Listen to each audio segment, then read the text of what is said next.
Amara, une femme noire dans la trentaine, vivait dans une ville vibrante et dynamique, où les contrastes étaient frappants. D'un côté, des quartiers en pleine effervescence, des entreprises en croissance et une diversité culturelle palpable. De l'autre, des tensions raciales latentes qui ne cessaient de se manifester, parfois discrètement, parfois violemment. Le racisme institutionnel, les discriminations quotidiennes et les jugements hâtifs envers les personnes noires formaient un sous-texte invisible dans la vie de la ville. C'était un environnement où chaque sourire masquait souvent une pensée biaisée, où chaque interaction semblait peser et jugée à l'aune de stéréotypes souvent injustifiés. Amara avait appris à naviguer dans ce monde complexe. Travaillant comme infirmière dans un hôpital local, elle s'était fait un nom en tant que professionnelle attentive et compétente. Elle était respectée par ses collègues, qui la considéraient comme un modèle de calme et de maîtrise, et par ses patients, qui appréciaient sa douceur et son écoute. Chaque jour, elle faisait face à des défis, non seulement liés à son métier exigeant, mais aussi à sa race. Elle savait que, parfois, être une femme noire dans un milieu à prédominance blanche signifiait être scrutée de plus près, qu'il s'agisse de petites remarques insidieuses ou de comportements condescendants déguisés en gentillesse. Mais Amara avait une qualité rare, son calme. Elle avait appris à ne pas réagir à la provocation, à ne pas se laisser envahir par l'indignation, même si tout en elle criait parfois de l'injustice. La dignité était sa plus grande arme, et elle la portait comme un bouclier invisible, la protégeant des humiliations quotidiennes, tout en refusant d'abandonner sa propre vérité. Ce matin-là, tout semblait suivre son cours habituel. Amara se rendait à son travail comme tous les jours, dans un état de tranquillité. Une tasse de café noir entre les mains, son sac à dos posé sur l'épaule, elle écoutait une émission de radio sur son téléphone, une émission de débat sur des sujets de société qui la passionnaient. Le soleil brillait timidement entre les nuages, et l'air frais du matin lui apportait un sentiment de sérénité. Rien n'indiquait que cette journée serait différente. Alors qu'elle marchait dans un quartier calme, où l'architecture des vieilles maisons et les rues ombragées lui offraient une sensation de quiétude, elle aperçut un policier en patrouille. Il était posté près d'un coin de rue, un endroit où il ne semblait pas y avoir de raison évidente pour une présence policière. Il semblait juste là, surveillant les passants, scrutant les visages, comme s'il attendait une occasion de se justifier. Amara, au fond d'elle, sentit une légère tension. C'était une intuition qu'elle avait développée au fil des ans, une alerte silencieuse qui la poussait à être plus prudente chaque fois qu'elle croisait un agent de la loi. Elle savait que dans certaines situations, le simple fait d'être une femme noire suffisait pour être vue comme une menace. Elle continua donc sa marche, décidée à ne pas se laisser perturber. Mais au fond de son esprit, quelque chose la poussait à garder une vigilance accrue. Et c'est exactement à ce moment-là qu'elle aperçut le policier se diriger vers elle. Le policier, un homme dans la quarantaine nommé Gérard, la suivit de près, son regard se faisant insistant. Il observait sa démarche, la manière dont elle marchait, son sac à dos, la posture qu'elle adoptait. Il la scrutait comme s'il cherchait une raison de l'arrêter. Amara reconnut ce regard, ce jugement rapide et préjudicié qu'elle avait souvent vu dans les yeux de policiers ou de simples passants.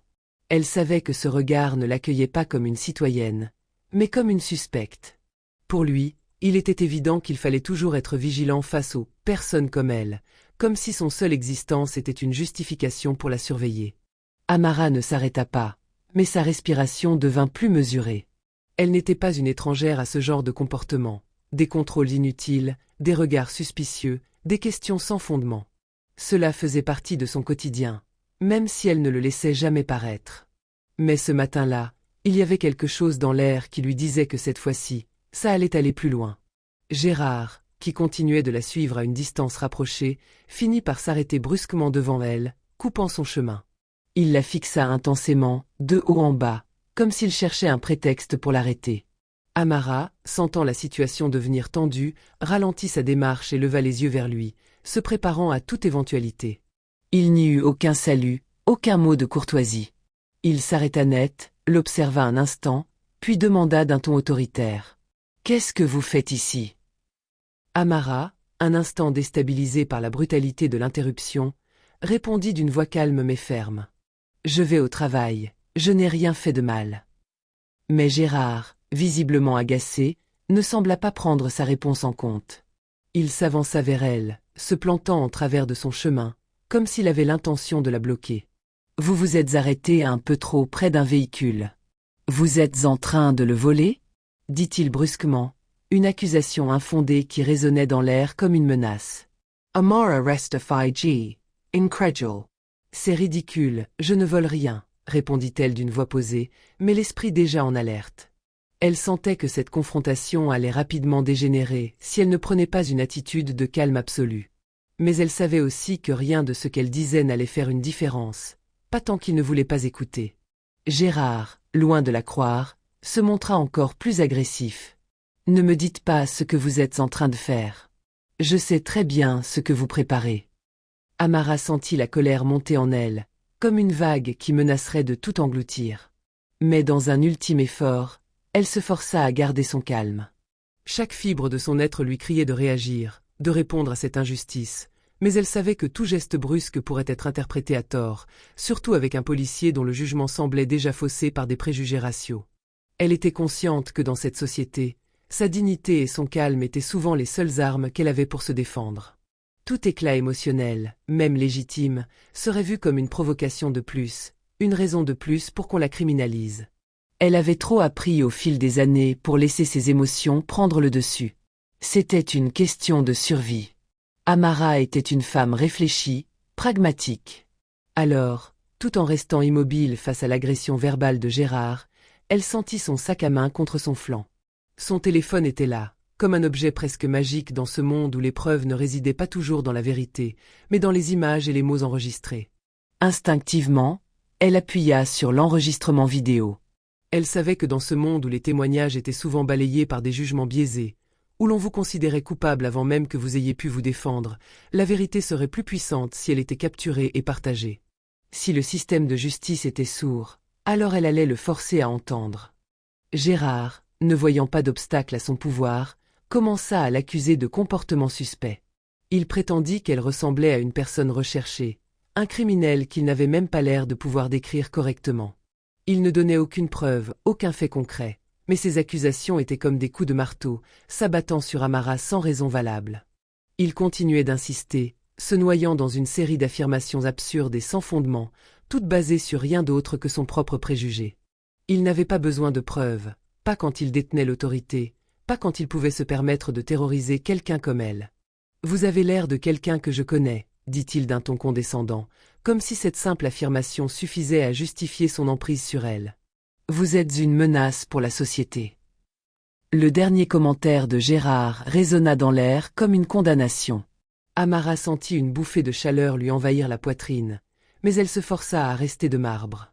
Elle savait qu'elle devait être plus astucieuse que lui. Elle pouvait entendre la violence de ses mots, voir la haine qu'il projetait dans ses yeux. Mais tout cela n'était que des fumées, des constructions mentales tissées par ses propres biais. Elle, une infirmière respectée, une femme qui se levait tous les jours pour soigner et prendre soin des autres, était vue par lui comme une menace. C'était un paradoxe cruel, une réalité qu'elle connaissait bien, mais qui l'atteignait toujours de la même manière. Gérard se rapprocha d'elle, augmentant la pression. Il était fort de son pouvoir et d'une autorité qu'il s'imaginait absolue. Amara obéit à ses ordres, bien qu'en elle, chaque geste semblait amplifié par l'humiliation. Il lui ordonna de lui donner son identité, et elle obéit, luttant contre le sentiment d'indignité qui montait en elle. Tout en lui tendant ses papiers, elle sentit les yeux du policier sur elle comme des poids. Chaque seconde passait et l'humiliation se transformait en colère. La situation devenait de plus en plus absurde, mais aussi de plus en plus dangereuse. Puis, d'un mouvement brusque, Gérard la poussa violemment contre un mur, sa main se serrant sur son bras avec une autorité injustifiée. Il la regarda de haut, son regard rempli de mépris. Ses yeux brillaient d'une conviction aveugle qu'il était dans son droit. « Vous êtes une menace pour la société », répéta-t-il, comme une incantation, comme une vérité absolue qu'il avait décidé de lui imposer. L'humiliation d'Amara se faisait palpable, ses mains tremblaient légèrement, mais elle ne laissa rien transparaître. Elle savait que toute faiblesse apparente pouvait se retourner contre elle. Les passants commençaient à s'arrêter, intrigués par la scène. Amara n'avait pas besoin de lever la tête pour savoir que certains jetaient des regards furtifs, certains plus curieux, d'autres indifférents. Mais Gérard ne semblait pas s'en soucier. Il continuait à hausser la voix, à chercher à imposer son autorité sur elle, comme s'il voulait se faire entendre par tous les témoins invisibles qui peuplaient la rue. « Vous allez voir ce que ça fait de défier un policier, cria-t-il, sa voix se brisant presque dans une montée d'agressivité. Vous allez voir ce que ça fait de me faire perdre mon temps.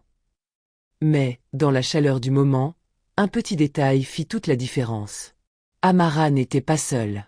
Elle ne s'était pas laissée prendre au piège de ses provocations. Tout en restant calme, elle avait discrètement continué d'enregistrer la scène, capturant chaque mot, chaque mouvement. Chaque accusation, chaque geste qu'il faisait à son égard était désormais capturé, prêt à être partagé, à être utilisé pour faire entendre sa voix dans un monde qui semblait si souvent vouloir l'écraser. Elle ne répondit plus à ses provocations, ne chercha pas à justifier son existence une nouvelle fois. Elle savait que ses paroles ne feraient que nourrir l'agression verbale. Mais le téléphone dans sa main, bien tenu, était désormais son seul allié. Ce que Gérard ne savait pas, ce qu'il ne comprenait pas, c'est qu'Amara avait déjà pris le contrôle de la situation. Ce qu'elle enregistrait allait être un témoignage irréfutable de l'abus de pouvoir auquel elle faisait face, une preuve qu'il ne pourrait ignorer. Dans un monde où les voix des minorités étaient souvent réduites au silence, cette vidéo devenait son cri, son arme de vérité. Amara savait qu'un jour, quelqu'un, quelque part, allait voir ce qu'elle avait filmé. Et ce jour-là, la vérité parlerait plus fort que les fausses accusations de Gérard. Elle savait que cette vidéo serait sa protection, et peut-être même la clé pour ouvrir les yeux à ceux qui pensaient que tout cela n'était qu'une petite altercation sans importance. Quelques heures après l'incident, la vidéo d'Amara se retrouva en ligne, partagée par un témoin qui passait par là, un simple passant qui n'avait pas hésité à saisir son téléphone et à enregistrer ce qui se passait sous ses yeux. Le partage de la vidéo était en soi une étincelle, mais la rapidité avec laquelle elle se propagea fut stupéfiante. En quelques minutes, des dizaines de posts commencèrent à surgir sur les réseaux sociaux, chacun portant l'image du policier Gérard, son visage désormais synonyme d'abus de pouvoir. L'enregistrement circulait à une vitesse incroyable, se retrouvant sur les timelines de milliers de personnes. Certains le partageaient avec des messages de solidarité, d'autres dénonçaient l'injustice, certains même écrivaient des témoignages poignants de leurs propres expériences de discrimination. Les commentaires se multipliaient, se transformant en un véritable débat national. Des voix s'élevaient partout pour dénoncer un acte manifeste de racisme, un abus de pouvoir par un représentant de l'autorité censé protéger les citoyens. La vidéo ne laissait aucun doute sur la brutalité de l'interaction, et son impact était immédiat. L'injustice qu'Amara avait vécue devenait un symbole, un cri collectif contre des années de violence et de discrimination systématique. Des milliers de personnes, principalement issues des communautés marginalisées, se rallièrent à sa cause, réclamant justice non seulement pour Amara, mais pour tous ceux qui avaient été écrasés sous le poids de préjugés raciaux. Gérard n'avait jamais imaginé que ces actes auraient des conséquences aussi far-reaching. Quelques heures après la diffusion de la vidéo, il reçut un appel de ses supérieurs. Ils avaient vu les images. Le commissaire lui annonça que l'affaire serait prise très au sérieux et que l'enquête commencerait immédiatement. Gérard, qui s'était toujours cru à l'abri de toute répercussion, se retrouva assiégé par la pression médiatique. La situation avait échappé à tout contrôle. Il avait été piégé par sa propre arrogance, et l'ombre de la vidéo s'étendait désormais bien au-delà de ce qu'il avait envisagé. Le lendemain matin, une conférence de presse fut organisée, et c'était une scène à la fois théâtrale et tragique. Le commissaire, dans un discours préparé à la hâte, annonça que Gérard serait suspendu pendant la durée de l'enquête. Mais ce qui choqua encore plus les journalistes et le public, ce n'était pas simplement la suspension, mais la réaction immédiate et massive du public. Les gens ne parlaient pas uniquement de la vidéo, ils parlaient de l'injustice systémique qu'elle représentait. Les médias, en analysant la scène, soulignaient la brutalité disproportionnée, l'arrogance, et surtout la manière dont Gérard avait agi sans égard pour la dignité d'Amara. Gérard, assiégé de toutes parts, fut contraint de se présenter en public pour offrir des excuses.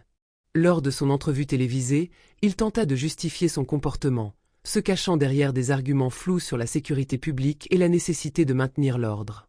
Mais ses explications paraissaient creuses et sans conviction. Son attitude durant l'incident, son regard de mépris, ses gestes violents, tout cela ne pouvait être effacé par des mots. Les excuses qu'il offrit étaient artificielles, comme une tentative de minimiser l'ampleur de son abus, mais elles n'avaient pas de poids face à la vérité de la vidéo. Le public, de plus en plus indigné, ne semblait pas disposé à lui accorder le moindre pardon. Pour beaucoup, ces excuses n'étaient qu'une tentative maladroite de sauver sa réputation, une manœuvre désespérée après avoir été pris en flagrant délit.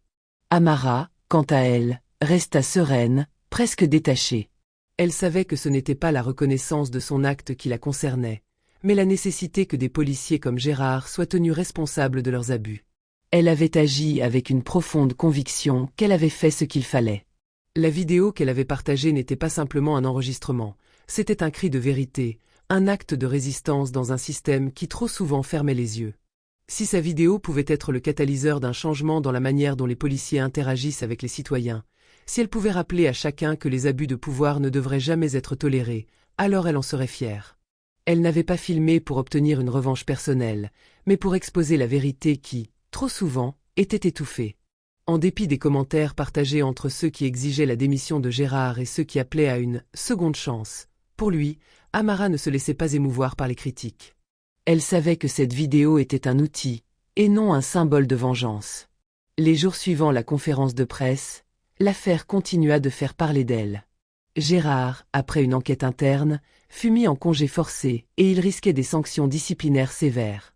Mais, malgré tout, le processus semblait trop lent pour ceux qui, comme Amara, attendaient des actions concrètes.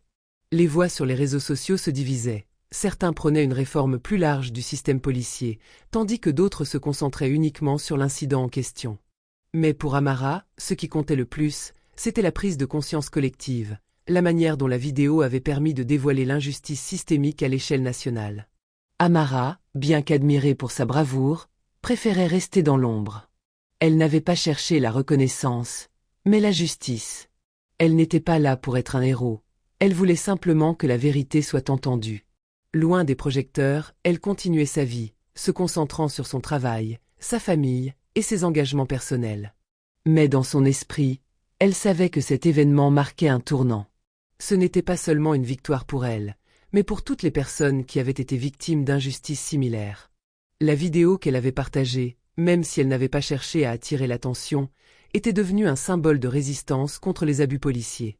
Elle était devenue, malgré elle, le visage d'un mouvement, une voix contre le racisme systémique. Amara avait prouvé, d'une manière simple mais radicale, qu'une seule personne, armée de son téléphone et de son courage, pouvait créer un mouvement de changement. Et cette vérité, portée par sa vidéo, continuerait à résonner dans les esprits bien après la fin de l'enquête. Le changement était en marche, et il ne pouvait plus être ignoré.